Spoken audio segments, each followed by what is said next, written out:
I'm Richard Porter. I'm Jonny Smith. And this is Smith and Sniff, a podcast in which two friends talk about cars and further intel on Sade. Do you know what? I went from being in absolute bliss, relaxed bliss, to a reasonable amount of alarm very quickly. Day before yesterday. I was in London for the first time in a very long time. I had to go to a meeting. And I thought, I'll walk.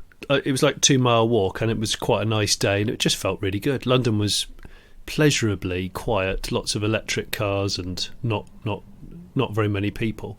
But all of this sort of early summer slight euphoria was slightly... It shook me a bit. I saw a Triumph Stag coming the other way. And the top was down and the person was wearing sunglasses, but I could tell they were driving really quickly, like round tight corners. And I thought, I know what's happening. They can't afford to slow down because it's going to overheat. And so it's possibly one of the most sort of stressful, but we're trying to look cool because we're in a classic and it's British and we're in London. But at the same time, I think there was an amount of alarm going on. Under the surface of, like, if we get caught in any traffic, the rad can't cool the engine properly. The fan doesn't really work effectively. Yeah, there's a Kenlo in a box in his garage. Yes, there is. That he's cursing now. He's mentally picturing it. I'm assuming it's a man. I always assume it's a man for some reason when there's a classic car mishap. I just think it was a man, and he was on his own, but he looked like, I think he had some flowers on the passenger seat, so he almost looked like he was in a music video. Really? Wow, an 80s music video. Yeah, it could be. Now, that's funny because weekend before last, I saw somebody in a Stag with the top down, and they were going quite briskly around a turning right at a big junction, and then gave it some beans, and it sounded bloody great. They do sound great. They do. And they you know sound what? better than Rover V8s, don't they? The Stag V8s. They do sound really good. I mean, if this car was completely standard spec, then yes, it probably was going to fail. But most people that have bought slags, as I call them, Triumph slags, they've done all the necessary mods in order to make it a usable car in today's society. And then it's actually quite good. But I do. It did make me. I sort of was grinning, and then a lot of worry came over me all of a sudden, because I was thinking, or the throttle was stuck a little bit. And actually, I did a shoot last week where I was driving one of the guy's cars, classics, and he was following me in one of his other classics, and he kept coming. He kept going a very long way back from me, and then coming up very quickly behind me. And I found it disconcerting. And then we got to the other end of about a 20-minute journey. He went, God, that was stressful. He said the throttle kept sticking on, and the brakes couldn't really hold it back. It had too much torque. And I'm like, he's going to smash into the back of one of his own cars with me driving it. It's going to be bloody hell. Don't do that. Also, from your point of view, your first reaction in the event that it happened is like, oh my God, he's lost his mind. And decided to take us both out. Or he's lost his temper with you for some reason and decided to sort of cut off his own nose to spite his face by smashing up two of his classic cars. But have you ever been in a car with the throttle stuck open? Yes. It's exciting, isn't it, in the wrong sort of way? It depends on the level of torque that the vehicle has, but I've had cruise control that won't disengage as well, which was like a very shit remake of the film Speed, I suppose. And there is no car in the world, not a Bugatti Chiron, not a Koenigsegg, nothing in the world feels faster than a car at the precise moment that you can't locate the cruise control disengage. It just feels like it's never going to end, doesn't it? Obviously you could dab the brakes, but it's funny how that, we were talking about this the other day, weren't we? We were messaging each other about dabbing the brakes unnecessarily should be an actual criminal offence. Well, like dabbing the brakes when all you're doing is checking your mirrors for the awareness of other vehicles, it's not a thing. Unless you see it so much, don't you, on motorways? Just sort of clear, open motorway, and then you'll just see some brake lights just flash. Why are you dabbing, you twat? But the problem is when it's aggressive, the car's hobby horsing a little bit as well, isn't it? Porpoising. Yeah, it is exactly that. Yeah, it's dipping the nose and lifting the tail, depending on how softly sprung the car is. But all it does is leads to fury and motion sickness. Those are the only things it leads to. So yeah, I'm not down with that at all. Well, a good stag spot in town. There was, before the weather went completely khaki again, there was that period of niceness. When was that? Last week or whatever? When there was just a day. I just don't remember. It was a day, particularly maybe it was a weekend. Yes, because I saw loads of classics and interesting cars out and about, and I was like, oh, it's that day. Yeah, it's sort of like Flying Ant Day. There's a specific day every year, and it moves and it changes because, as you've pointed out, Flying Ant Day is based on temperature and humidity and stuff. Well, so is you can sometimes it'll be in April, sometimes not till May, sometimes you might go early in March. It's almost like, it's true. Like Easter. It moves around, but it's always there. And I think it was about 2 weeks ago, maybe. Yeah, I'm with you on that. And particularly people who've got cars with convertible roofs, or cars that were a bit leaky. Yeah, well, exactly. We've all had them. We've all had them. Yeah. And it's the day to celebrate it. Go, it's just not going to leak today. It can do anything, and I'll forgive it. But it's definitely not going to leak because it's not raining and it's fine. It's also if you pick the weather quite nicely to get your car out of hibernation, it's almost okay if you break down. If it's just a really soft spring day and you haven't got a full diary, you've set aside a day for a bit of tinkering. Do you know what I mean? Set aside a day for a breakdown. Yeah, do you know what I mean? I'm just a sort of a slightly romantic break. Oh, bollocks. It's, the rotor arm's just chewed itself to death. You have to walk home for 3 miles. I mean, as long as nobody, I don't know, sets fire to your car whilst it's parked at the side of the road, I normally find a good place to coast. I'm really good at coasting. Are you? Engine death coasting. I've done it so many times. Yeah. You make that very quick decision. I wish it translated to me being a good race driver, but it doesn't. But that quick decision of the car's definitely died and it might not start again today. Yeah. Where's it going to go? Where are we going to put this? Oh God, that is split second stuff. Oh, isn't it? I know. It's if I wasn't colourblind, I could have made a good RAF pilot. I'm thinking. Well, particularly if they needed someone to sort of deliberately ditch planes into the sea or something. It's just actually a test pilot. That's what you'd have been, because quite often those prototype planes went wrong, didn't they? I've read a couple of books about that sort of thing, and good God, they were brave. Well, when you think about that, I've said this to the kids. I've seen those. I saw a very spindly. I know we've talked about it before. I saw another spindly helicopter the other day. Ones that I always look at them and raise one eyebrow and go, wouldn't fucking trust that. No way. No. And it's probably got an Alpha Sun engine in it. Bollocks to that.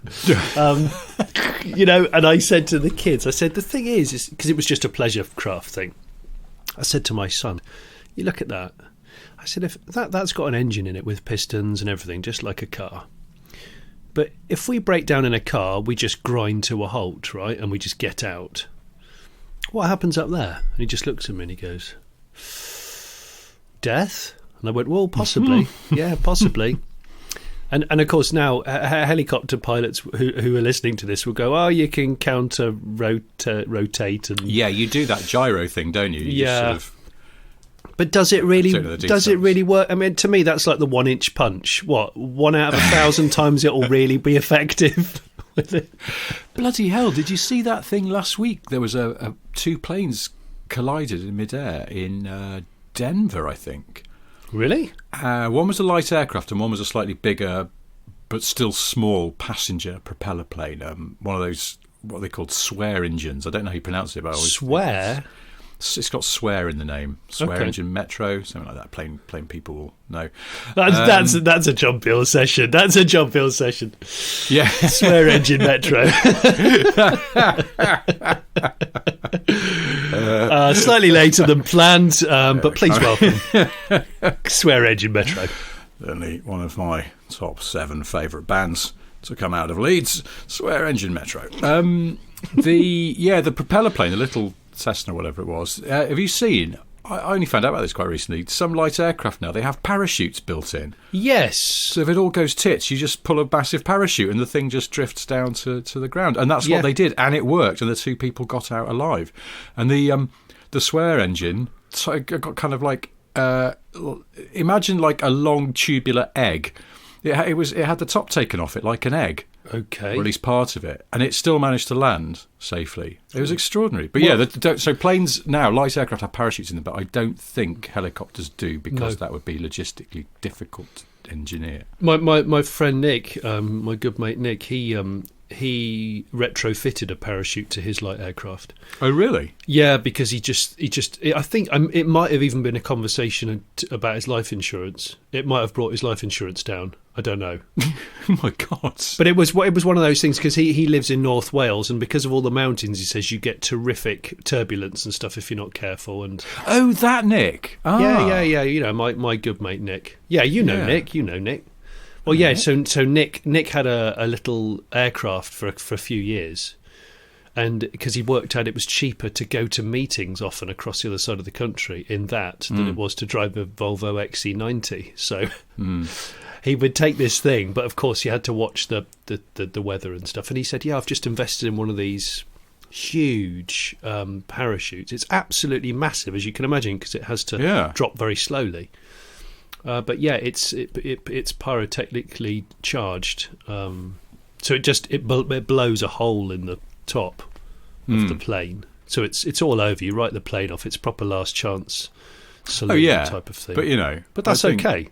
The plane is going to get written off if it, for example, plunges at high speed into the ground. So I think it's a fair trade-off to go, I'll give it my last shot to I'm with you. Get out of this with my with that second-hand circus marquee that I've had plumbed in pyrotechnically to the back of the plane, and down it goes. What was impressive, I saw a video of these things, I looked this up, and I, for some reason, I naively assumed that when the parachute deployed, the plane then sort of headed like head first into the ground, but I suppose on reflection that's quite dangerous. It in fact sort of drifts down, sail down completely upright.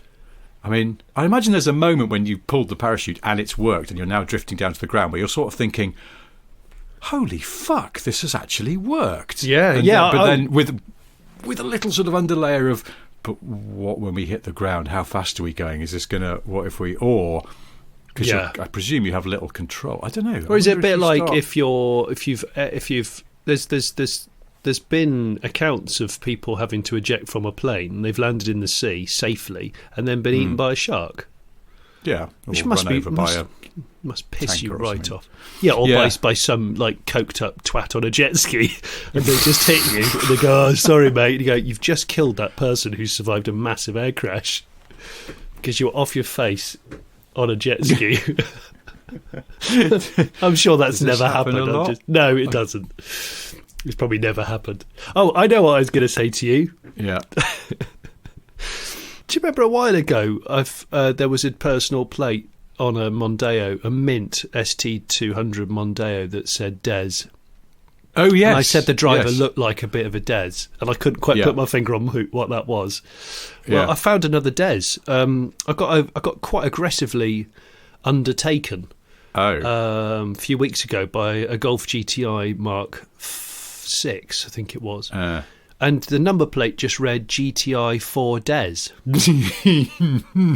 and it led me to think, there was quite a young guy driving it, so low in the seat, gangster recline. Yeah. And I thought, he doesn't look like a Des, but maybe he is a Des. But also, was the car was the car a present? And that was the message on the plate of like, I don't know, happy 25th birthday, Des, we've got you a GTI. We know you always wanted one. GTI for Des. What do you think? I suppose... What do you think about the Des thing? Do you know, for me, who looks like absolutely... A Des? Typifies the way that a Des looks. Even though he's not called Des. I don't know. Bert out of Bert and Ernie. off Sesame Street, the Muppets. Oh, he's the one that never smiles with the he's the serious one. He's the straight man. The trapdoor mouth, hasn't he? Yeah, He's yellow. got the trapdoor mouth. Yellow, and he's got a long, thin head. Ernie is the one with the wide, low head, if you like. And but Bert to me is what a Des looks like. I know that sort of doesn't make sense, but it makes sense to me. Excuse me. Are you okay?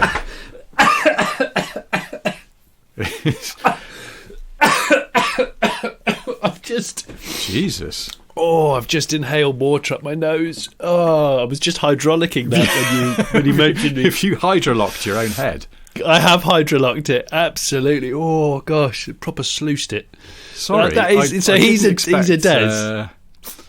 Des-related injury. He's a Des. Bert from Sesame Street. Go and look at a picture of Bert from Sesame Street. Is he a bit of a twat? Yeah, he is a bit. Well, I mean, on the one hand, is he one of these people that likes to he likes to be negative about everything, but underneath it all, he's a good guy. Yeah, he's one of them. He is, isn't he? and in his defence, he's just trying to hold it together and get shit done, whilst Ernie is, let's be honest, sometimes being a bit of a knob. So, who's more of a tosser then, Bert or Ernie? Well, I don't know, but then I sometimes think maybe Bert's a little bit of a killjoy. I don't know. I'd say he's a massive killjoy. He's a huge killjoy. Ernie's the guy. Ernie's like, I've just finished work an hour early without realising it. I'll take you to Nando's and we'll have a couple of pints. He's like, no, I'm cleaning my kitchen. Is he one of them? Well, they live together, don't they? So he probably go, no. If we've got an hour, we didn't know we were going to have. Here we are. Yeah, we're going to really tackle getting that oven clean. Bert. Wet wipe the cutlery drawer. Yes. Oh, why has it always got we've bits all in needed to do it. Weird, it's always got bits weird in it. Sort of bits that only exist in cutlery drawers. But yet you put clean cutlery. I know. In. How the bloody blazes does that work? What is that stuff? I simply don't know. I don't know. I dread to think. I'm a little bit scared of it, if I'm honest. GTI for Des is still GTI for GTI. I think it was a Mark 6. Absolute oboe. It was a bit of a flesh piccolo because it was DSG and it did have a louder exhaust on it because when DSGs are in sort of lazy shift mode and they kind of fart, they sound a bit trombone-y. Yeah. They upshift early, very like early. those Audi RSs. Yeah, but if you sort of gun it and it's in relaxed mode, it has to quickly work out what do you want me to do. Yeah, it's just like someone who's just picked up a trombone for their first lesson. Yeah, what, this end? Yeah, give it a try. Probably. That's what it is. Yeah, it's true. It's because, but fact, otherwise, if Akrapovich, whatever they call acrobatics exhaust. It's called the beginner trombone exhaust. First trombone lesson exhaust. Yeah, you're right though that if you don't mat it in any way, they are just those DSGs tend to be sort of calibrated by minicab drivers, don't they? If you just set off from the lights and they're like dun, dun, dun, dun, dun, think, oh, we're in 6th and we're doing 7 miles an hour. That's yeah, I'm with you on that. It's like it's auto shifting on a map that's emulated what old fashioned taxi drivers used to drive, old minicab drivers, where they would shift first to they'd usually pull away in second, or they'd shift first to second within half a second of the car actually pulling away from your drive, and then short shift second to third. So the car is labouring and shuddering, like the engine mounts are just being torn to pieces. I also saw another thing, and I did mention this to you. I did message you after I saw this. I was on a long trip on the motorway. Early morning, and I got overtaken by it was a Hyundai coupe, or Hyundai for American listeners. Hyundai, and there were 5 people in it. And whilst that's not illegal, I don't know why in a Hyundai coupe. In a Hyundai coupe, I'm sure it was 5 people. Adults. So it was full. It was adults, and it was full. So it was a full car. Obviously, Bloody a hell. fastback. Hey, And do you know? I will wager you a Hyundai Coupe. I know what was going on there. what? Right, early morning. Yeah. Mm-hmm. Overloaded. Well, not overloaded, but a car full to capacity with adults. Were they all men? They were, yeah. Casual building work. Yeah. Yes, it was. And do you know what? On the one hand, I thought, what's going on there then? And on the other hand, I thought, cars are very rarely fully loaded and used to their capacity these days. Do you know Aren't what? they? There's nothing more sinister than a car with 4 or 5 adults in it. It just looks like things are afoot. You just said nothing more sinister. Well, I mean, nothing. I'll take representation on things that might be more sinister, but until then, no, nothing more sinister. I used to see... I think people with black eyes or white eyes in films, that freaks the living shit out of me. I can't stand it. Okay, There's a lot of horror films that don't bother me, but if someone blinks and say they've got completely black eyes or completely white eyes, that really sends the heebie-jeebies at me. Like a shark. Yeah, a little bit shark-like. Yeah. Okay. Yeah. No, years ago, I used to have to commute up to Watford. I was working up there for a bit. Of course you did. And most mornings Tyrone. on the bit of the A1 that just leads out of North London, I used to see 4 blokes in an E30 3 Series 4-door. Yep. And I would always see them, and there were always 4 of them. And I just went, this looks incredibly sinister, and yet, for reasons I can't fully fathom, it just looks like they're on the way to turn over a post Do a office job. or something. Yeah.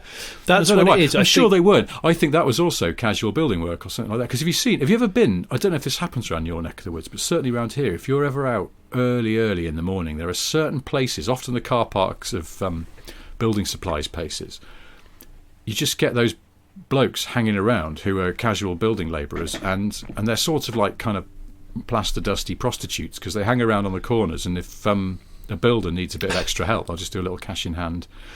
Get in the van, mate. Yes. But it might be get in the car. You got any mates? Yeah, all right. Yeah, all 4 of you. Come on, in the car. We're off. And then. So is it all? I mean, it used to be a word of mouth in the pub, but I suppose now it's WhatsApp groups going. I'm going to need 2 extra plasterers. 5 a.m. Be there tomorrow at Jewson's car park. Exactly. Yeah. Done. But you know what I mean? Like you end up £60 a day. Where's your van? Oh, I haven't got the van today. I've got the Hyundai Coupe. What, 5 of us in there? Yeah, it'll be fine. Don't worry about it. We're only going 70 miles up the motorway. Yeah, that's what I would bet. Early morning is the key here. Any other time of day, that's just a bank job happening. But although, see, you don't want a 2-door car for a bank job, do you? Because the people who have to get in the back, they're going to get their legs tangled in the seatbelt as they get in. It's just going to be a saga. I totally agree, because I watched The Driver the other day. Oh yeah, for the first time. The what's his name? Ryan Gosling. Oh no, Drive. Sorry. What did you think of it? I was a bit confused. I felt like in some places there was way too much detail, and then in other places where I wanted more detail, it was very much glossed over. Yeah. And I was a bit annoyed at, like, this is why I've just said it, that the Getaway car was a Mustang. Yeah. Which and there were 3 of them. Yeah. You're thinking, you've got the whole faff of the seats. Yeah. What are you thinking? Yeah, and it doesn't return to the position you left it in, and it's just annoying, and it's just a shit idea. At least have a hatchback so someone could dive in through the back if you took the parcel shelf out. I'm just thinking ahead. If I was a sort of robber type that desperately wanted a 2-door, you're a Getaway driver that simply won't adhere to 4 doors. I'm not. No, 5-door out of the question. No way. Which, imagine if it was an amazing Getaway driver, but insisted on an incredibly convoluted car that doesn't really allow passengers to come and go freely. Yeah. So, okay, you're the best wheelman in the business, but you've turned up in a Renault Avon team. I mean, these doors are too big to open practically in narrow spaces. What were you thinking? Although actually, an Avon team, you could put all the windows down, couldn't you? And then people could just dive in. Yes, you could dive in, you see. For the same reason, a Mercedes, like 124 coupe or a 126, they put all the windows down. You got no B pillar. So you just dive in. So actually, that's not too shit an idea. But a Mustang, some you're of them. right, is shit. I thought that film, I sort of enjoyed it because I watched it on a plane, I think. And so, as we've discussed before in an old video, the relatively thin oxygen kind of warps your critical faculties.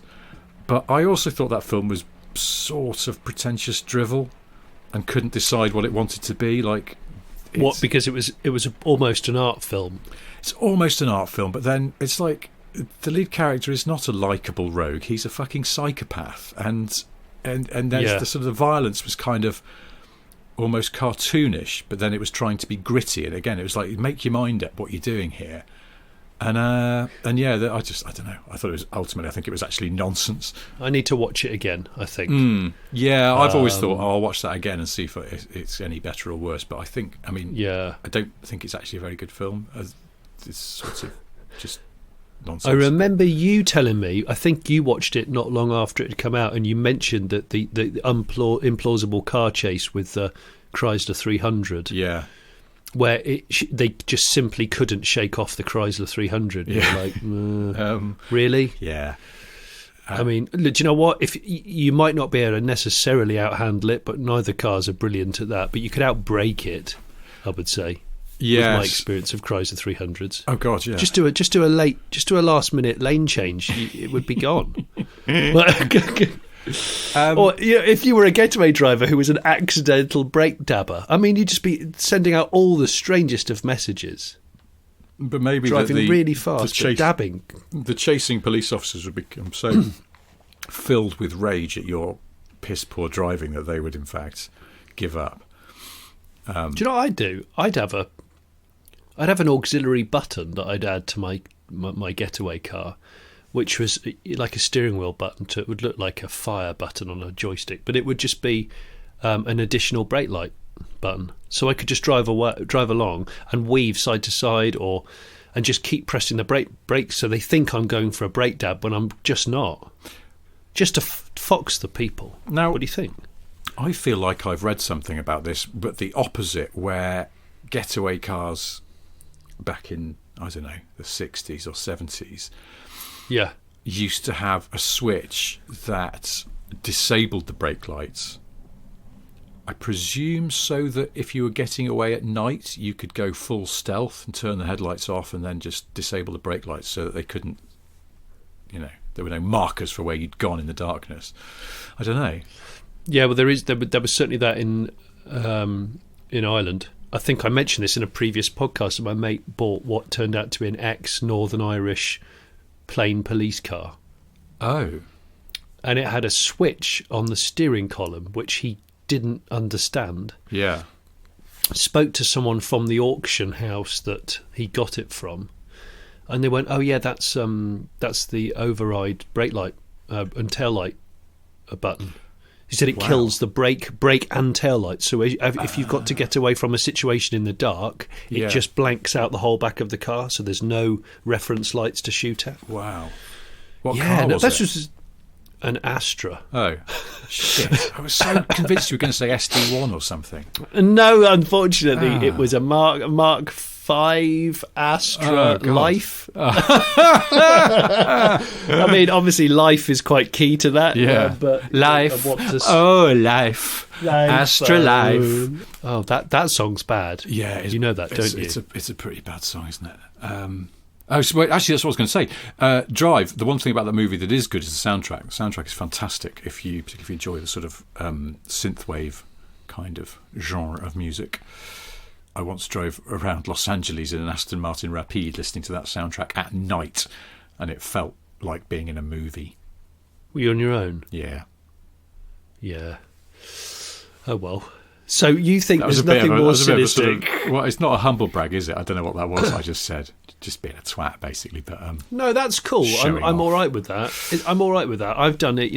I've driven through one of those very long Swiss tunnels in a Ferrari 612 Scaglietti, listening to Jan Hammer, Crockett's theme on my own, on a loop, thinking that I was somebody, whereas in fact, all I was somebody that got the book thrown at me because I got caught by 2 speed cameras. Anyway, enough of that. Jan Hammer, absolute learner trombone. Jan Hammer, not to be confused with Jan Hammer, who sounds like someone who'd be friends with your mum when you're growing up.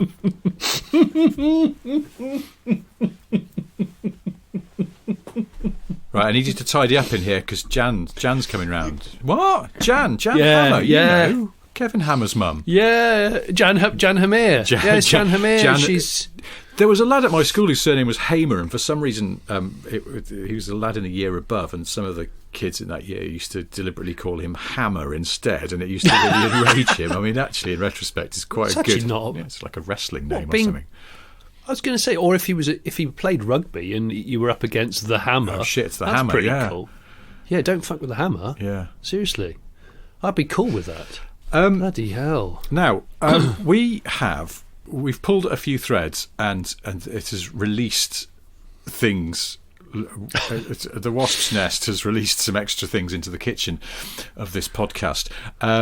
One of them, which I've got to tell you about, because it's brilliant, is, you know, the other week we were talking about vigilante car repairs. Yeah. What have you.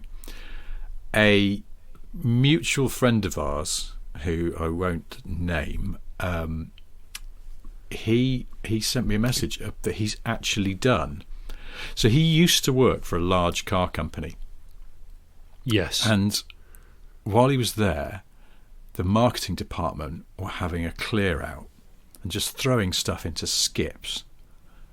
And one of the things they were throwing away were 6 full sets of wheel trims, which had been used for, you know, like confecting special editions and stuff. Yeah. So our friend took them. To what end, I don't know, but I think he's a bit of a magpie in this respect, because he took 6 full sets of wheel trims, and then he says, one Christmas Eve, I went out late at night after some beer, and I put them on cars in my village that were missing them, including a full set on the vicar's car, which was made by the right company for the trims. Did you say this was Christmas Eve? Yes.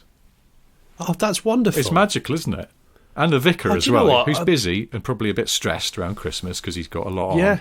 And he comes down and, it's a Christmas miracle. Thank you, baby Jesus and Santa Claus. New wheel trims for my mid-range hatchback. You nearly said the name of the manufacturer. I know, then, didn't and I you? can't because it'll make it too obvious. But anyway, yes, our friend says he's never told anyone about this, and it remains a mystery around these parts. So I think I know what I'm going to do this Christmas. Get 6 full sets of wheel trims and go and distribute them around your area. Well, unfortunately, most people go for alloys now. Even if they're completely gash designs, they still go for the alloy. So it might be a little harder. But I could think of...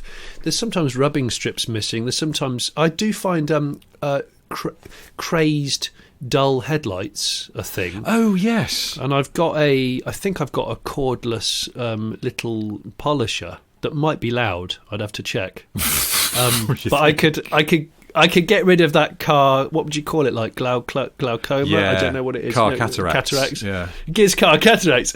Get rid of that with relative ease. Yeah, and just. But of course, if you get caught, it looks like you're trying to drill someone's car, and then it's a high risk strategy. The good thing about the wheel trim benevolence is that it's pretty quick. It's a 10-second operation. Yeah, you pop it on. As long as you've got the heel of your hand action right, pop, done. Yeah, I mean, onto the next if you're doing a lot and your hand's getting a bit hurty, I mean, maybe it would be worth taking a sort of leather mallet with you or something. But then that looks a bit like you're up to crimes. Walking around with a leather hammer on Christmas Eve when you're fucking pissed. Open to misinterpretation. Yeah, honestly, what I was doing is I was putting brand new wheel trims that I bought myself onto other people's cars for them without them knowing. I'd say your biggest risk is actually when you set off, you're walking along with multiple wheel trims under your arm. And if the police stop you, they're going to go, where have you nicked those from? You go, no, I haven't. I'm giving them away. Of course. Of course you are, mate. They're not going to believe, are they? I bet they were still in the plastic bags, though, as well, so maybe that would be... But then I've got an idea. So I'm going to do this at the end of November. I'm going to walk around the village a couple of nights a week, and I'm just going to make a little note on my phone of what cars are where and what they're missing, and then I can do an order of the necessary bits. And then every night, it's like the 12 days of Christmas, my true love said to me, one missing hubcap, one rub strip of shit, one car cataracts. Five and a scuff mark on an i3. That's exactly. There you go. I know we've said it before. You do get quite a reward from giving, don't you? There is a warm feeling from giving. So I think that's what. Maybe we could do it together, Richard. With the warm. One of us dresses as an elf. The other one doesn't. We'll flip a coin for that. Yeah. Okay. Yeah. Right. Look, now, guys, here's where I'm at with this. Welcome to Dragon's Den. What's the business here? What's the business case here? Well, what I'm going to do is I'd like 60% of... I'd like 10 grand for 12% of the business. No one's going to give me any money, but I'm going to spend money on other people's cars, and they're not going to know I've done it. Okay, here's where I'm at. This doesn't look like a business to me. Jonny, this looks like a strange... Don't bounce on it. This is absolute bollocks. I'm not interested. Okay. Unless... I'm out. Wait, have you got a headlamp washer cover for Miss Maybach? Mine's fallen off. No, right, I'm out. In Cassius Blue, yes, absolutely. Yeah, send it over. Anyway, I'm out. Right, now listen. The story of the wheel trim Christmas, the Christmas fairy of wheel trims, was just an amuse-bouche for the main item of business, catching up on something we've previously talked about, which is that we have to once again head over to our Sade desk. Last week's podcast was called What Does Sade Drive? And we've had quite a response to this one. Sort of feel like there should have been a jingle here or something, but I haven't. Yeah, there's been some Sade characters who've got in touch with us. So sorry. Almost as soon as the podcast went up last week, a chap calling himself V Max on YouTube stuck a comment on our YouTube channel under the podcast there. He said, I nearly accidentally killed Sade back in the early 90s. I was at the traffic light of a Pelican crossing on the opposite side of the road to Harrods. The pedestrian light went red, so you know you're about to get green for the cars. So I popped my Mark III Super Turbo into gear, ready to go. The traffic light then went green and I started to go, at which point Sade jumped into the road from the central reservation in an attempt to quickly walk across. I had to slam the anchors on hard. OK, I only actually travelled about a metre, but it was still dramatic when I saw who it was. That's brilliant. I want to know how much boost he'd built up I imagine as well. There was Yeah. Oh, that thing would have been sneezing like a bastard. Absolutely, hissing like an old-fashioned kettle. And then... like an Industrial Revolution steam train. So that doesn't really answer the question, what does Sade drive? But I thought it's a good start. It's like, people she's a risk taker, this well, it Sade. tells us... I think that's our takeaway from here's what we can glean from that, is that she was in London in the early 90s at some point, and that she is capable of walking, often in quite a risky way. But yeah, she's a risk taker. So that actually, now you've raised it, is going to be pertinent to what's coming up. The next thing, we got an email from a chap called Mark James, who said, Hi Richard and Jonny, I remember while waiting at a bus stand at Centrepoint in London back in the late 80s, I saw Sade glide past in a Mercedes C123, which I think was either bronze or silver. Regards, bloody hell, Mark. Yes. Now that... Yes. So that's a solid lead and very Sade, I think. A 123 Sade coupe. always... Oof. Sade hates a B-pillar.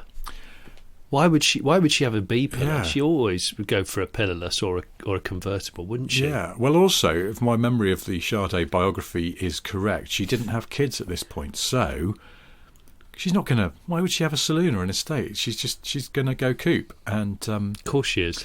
So that's good. So late 80s that. as well, but that's the thing. It's also, she's not been too flash, because we know she's quite a private person and she likes to keep a low profile. So she's not gone 124, which would have been the contemporary mid-size Mercedes coupe at the time. She's gone a bit old school, but still tasteful, stylish, good. It continues. Mike Fadian on YouTube left a comment. I work with a lady who recounts seeing Sade at the peak of her popularity buying flowers, dressed head to toe in white, getting out of a white Mercedes SL. Oh my gosh, that's textbook. Please tell me that a few doves flew into the Absolutely, yeah, she love was only that. Imagine, buying in slow motion. She was just buying the flowers, white flowers, to tear the petals off and throw them in the air in slow motion. It's perfect, and so 80s. Because when you sing so many hits that are quite slow songs, smooth slow songs, maybe everything has to be in your life backed off. Everything is slow. Yeah. Well, maybe that's it. That's why she always has a creamy auto box in a Mercedes. It's probably only a 280 or a 300 SL as well, because you don't need. She doesn't need aggressive kick down. You don't need to go ragging around. Now, that comment by Mike Fadian was replied to by someone called Hip Finds, who replied with, weird, I was in a high-end department store and she walked past dressed all in white. So just That's a little brilliant. bit of extra Sade dressed in white. So here's where we're at so far. Okay, guys, hey. Sade's a Mercedes kind of woman. 123 Coupe I love that. SL. I'm guessing 107 SL because it's sort of height of her popularity, he said. Yes, so, yes. Again, great, tasteful. More information comes in from Grant Challinor, who says, years ago I was working for a company on New Cavendish Street in Marylebone in London. One day, circa 2003, Sade pulled up and parked outside our office. At the time, I think Mark Lamar had an office in the same building as our company. I don't know if she was meeting him. We'll never know. But here's the important information. She stepped out of a silver-coloured Mercedes estate. She'd gone estate. Well, it's 2003 now. I think she'd had a child by then. Okay. So she's gone practical, but she's stayed brand loyal. She stayed brand loyal. I love this. I cannot believe the astute nature and the eagerness for detail from the listeners and the podcast. It gets better. People. Stick with it. We're forming a picture of a Mercedes loyalist. She loves, also peak era Mercedes. She loves a solid Merc. Now, obviously, this is 2003. She's getting out of a silver-coloured Mercedes estate, but what we know about her, she's rocking a 123 in the late 80s. I'm going to say this is a 124. I don't think she's gone any newer, even in the early 2000s, because she's probably she didn't like the circular headlights. Didn't like the circular headlights. Didn't like the palpable loss of build quality. She's read that once they used to spend 8 to 10 years developing a car, they've slashed their development times, and it's caused corner cutting and cost cutting, and she doesn't like that. So let's think that this silver-coloured Mercedes that Grant saw her getting out of is a 124. But then we have a tweet from Steve Brisbane. He says, just heard the podcast. Worked at Golders Green BMW dealer. Sade had 2 5 Series Tourings. I only dealt with one in silver, 535 or 525, I think. Okay, so my takeaway from this is my prediction that she was going to go for quite tropical colours was in fact incorrect. Yeah. She likes to hide in plain sight with a quality product. Yeah. But it's interesting. She's gone Stuttgart to Munich. She's done the old pivot. But touring, because retaining the practicality, which is interesting. Yeah. Bloody love that about Sade. But then, it seems there's been another practicality pivot. I'll read you an excerpt from an interview she gave to the Sunday Times in January 2010. Rich, how long have you spent researching this in the last week? I'll be honest, yesterday morning was kind of taken up with more Sade than I expected, compiling some of this. So, 2010, interview with the Sunday Times, the journalist writes, outside on the drive, this is Sade's drive, is her boxy old Volvo estate, which she traded for her vintage BMW after she had Illa, that's her daughter. Now, I think sometimes newspaper feature writers, if they don't know a lot about cars, they tend to cut a little bit fast and loose and get things wrong. Vintage BMW, I'm willing to say that was just maybe an old BMW, and that would tally with the 5 Series Tourings that she she went 5 Series Touring into Volvo estate. Now we don't know which Volvo estate. She's not going to go 240 though. It's too frumpy. I know. A little bit of extra Sade information in the Sunday Times piece. It says that her stylist, video director and friend Sophie Muller used to say that behind the wheel, Sade drove like an immature man in a woman's body. Oh, she's careless. She's rapid. Well, the road crossing story would suggest, risk taker, but also bit of a Attila Smith, perhaps. This is just remarkable. But it's getting more complicated. This is remarkable. I've got like a whole sort of like going. Beautiful Mind kind of wall with bits of string connecting things, because there's an article from the Daily Mail, March 2012, that says neighbours now speak of her trundling around in a 10-year-old Mercedes to visit the local garden centre. Now that's 2012. Is this Gloucestershire? Yeah. So I think it's the Daily Mail, so it's probably all bollocks, but is it possible she's got the old Merc estate and she's got the Volvo estate? Because she is quite well off. She's very well off. She could apparently have a multi-car fleet. Has she got a garden centre car? Oh, she kept the old Of Merc all for the the people, garden centre. Because it's not worth. Because remember, there's enough money for her to think. Well, it only costs me £1,500 a year to just do a few MOT jobs. Yeah, and I like it, and I can get shitloads of peat and yucca trees in it. So just stick with it.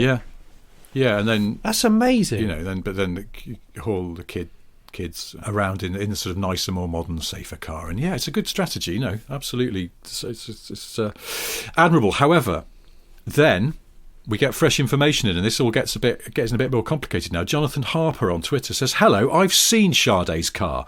It's a Land Rover Defender (brackets old school), and her Gloucestershire cottage is actually a massive farm in a beautiful valley near Stroud."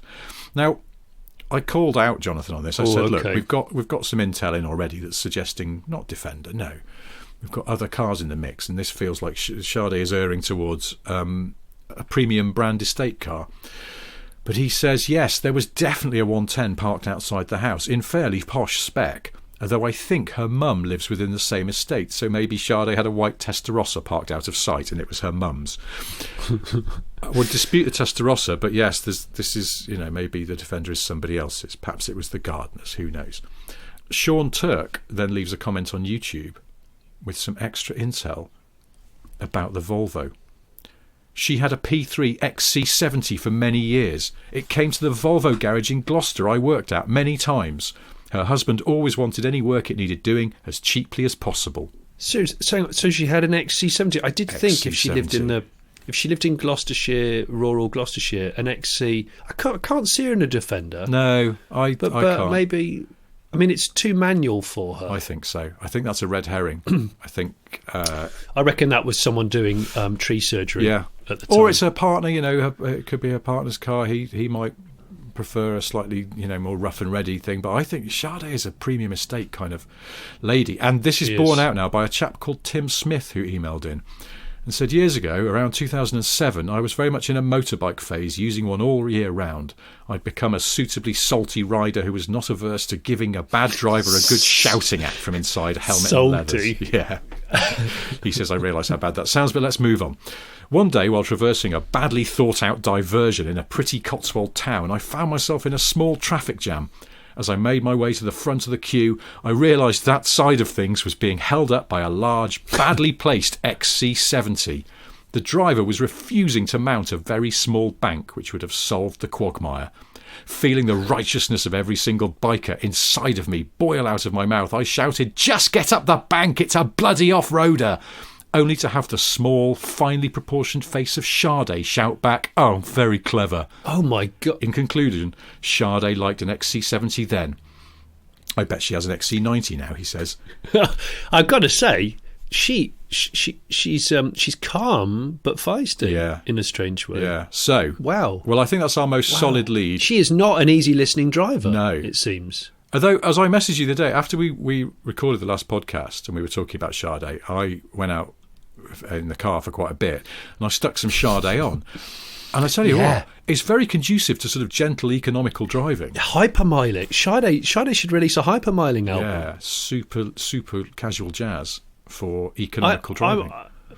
I did. When you sent me that message, I started listening to a bit of Sade as well. What have we become? I know, Mitch? it's bizarre, isn't it? Anyway, what on earth? Look, we have to get to the climax of this what does Sade drive research, because I was quite set that I was like, she's got an XC70, she may have an old Merc estate as well, she's dallied with BMW 5 Series Tourings.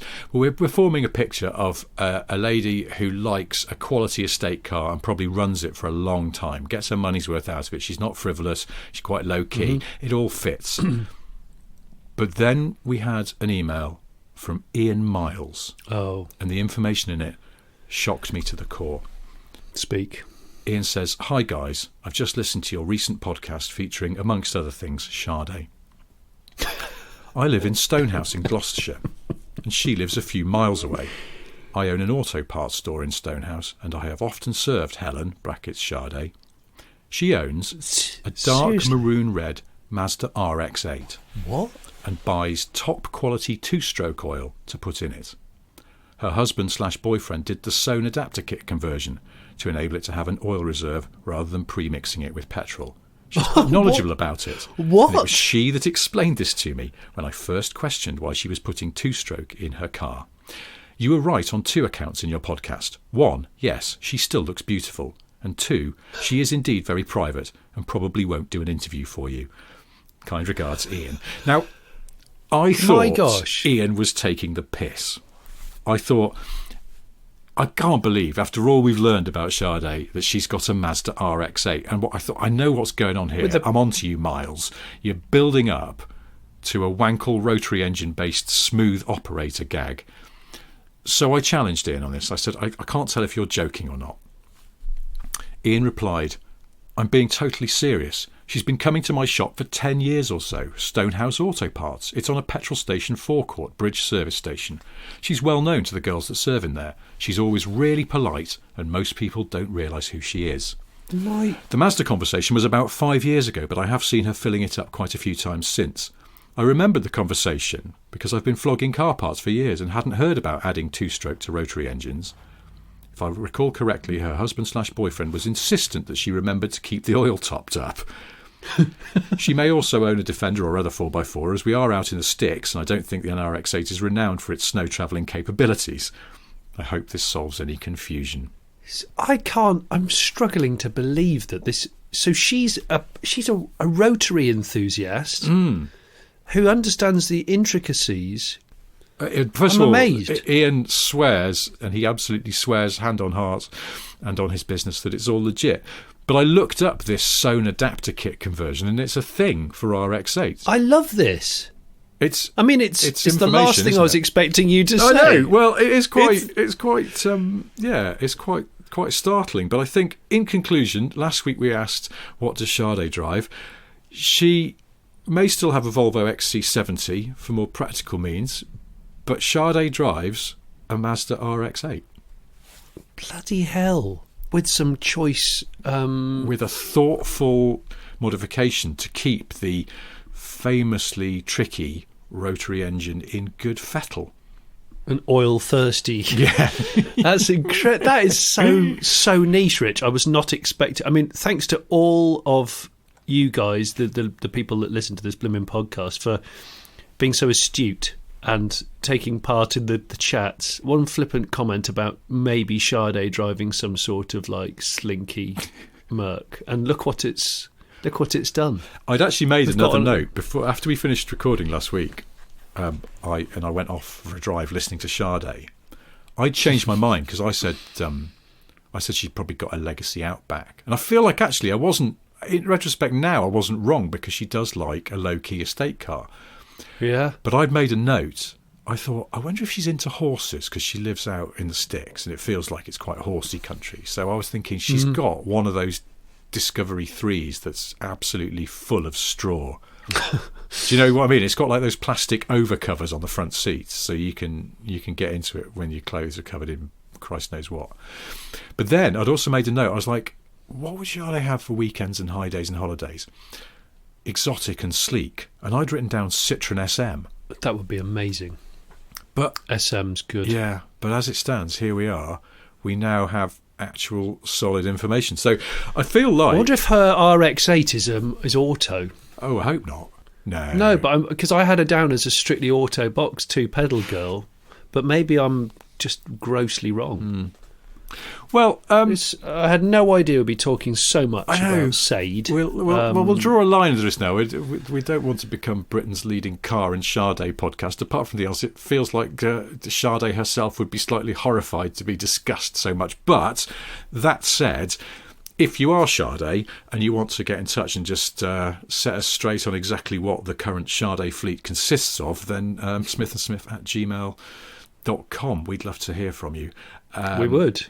Yeah. But otherwise, and any other famous people who drive around in ordinary motors. I'm not saying an RX-8 with aftermarket mods is ordinary, but you know what I mean. And the other thing is, if she's still got the RX-8, the trouble is with those cars is they're worth about 600 quid, even when they're nice. I know. That might be Britain's last working RX-8, because where have they all gone?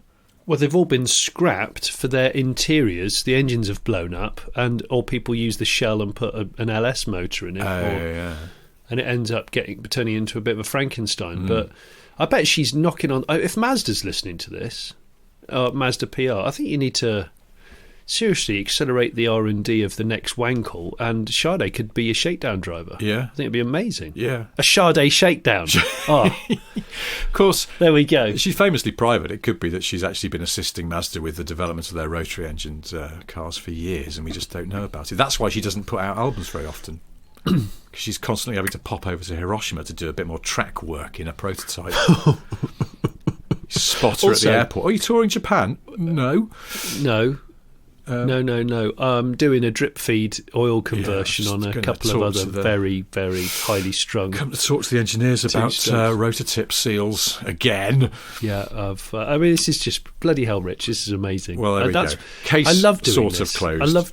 I love finding out this stuff, but I also like sharing it. It did set me thinking about other famous RX-8 owners, if there had been any, but I don't. I mean, so. Does anybody know of any? I mean, we've talked about rock stars, famous people driving fairly low-key cars before. Robert Plant with his Audi. Oh yeah, A8. And did he have a couple of Passats? I think somebody did message. Yeah, somebody messaged us after that podcast and said, I know exactly where he lives. I might have delivered a parcel to him, and yeah, he does have quite a few toothy Passats kicking about, and you're like, this is great. Brilliant. Robert Plant's Passat. Well, yeah, okay. So, I mean, if you are interested in dropping us a line about that, massive stars in ordinary cars feels like it's probably quite fertile ground, but don't go to any trouble. This is probably a good time, though, to bring things back to the ground by deploying the enormous parachute above the light aircraft of this podcast. Absolutely. Bring it down gently, but with a destroyed fuselage. The roof is absolutely ruined now. It's scrap. Before we go, I have three things to tell you. One, Jonny has a solo YouTube channel called The Late Break Show, upon which there are many excellent videos, including one I just watched with that remarkable hoarding chap who really just needs to throw some of those cars away. But I won't tell him that. He's got some amazing stuff. Amazing. Yeah. Two, I've got loads of books out, but this week I'm going to plug somebody else's book because a friend of mine called Philippa has written about her time on the road with the Top Gear live show, doing a sort of behind-the-scenes expose. The book's called Off-Road with Clarkson, Hammond and May, behind the scenes of their Rock and Roll World Tour. And it's out last week. Brilliant. So there we go. I'm plugging other people's books now, as it turns out. And the third thing I have to tell you is that in 1982, Gary Larson drew a Far Side cartoon in which the cluster of defensive spikes on a dinosaur's tail was referred to as the Thagomizer, after the late Thag Simmons. It was a joke, but at the time there was no actual word for those spikes, so paleontologists started using the one from the cartoon, and now the official name for the spiky bit of clustered spikes on a dinosaur's tail in scientific circles is the Thagomizer. What? Yeah, so scientists now use a word that Gary Larson made up for a Far Side cartoon because they didn't have an actual word of their own. Bloody hell. So, brilliant. There we are. That's all I have to tell you about that one. And so we should probably stop speaking. Thank you ever so much for listening, and we will do all of this again same time next week, hopefully with a bit less Sade for a change. I think we'll have to back off on the Sade. I think we're going to have to. Sade. We'll run a leaner Sade mixture. Yeah, I think just that's dial it a okay. little bit back. Obviously, lean it off on the old Sade. So until next week, goodbye. Goodbye.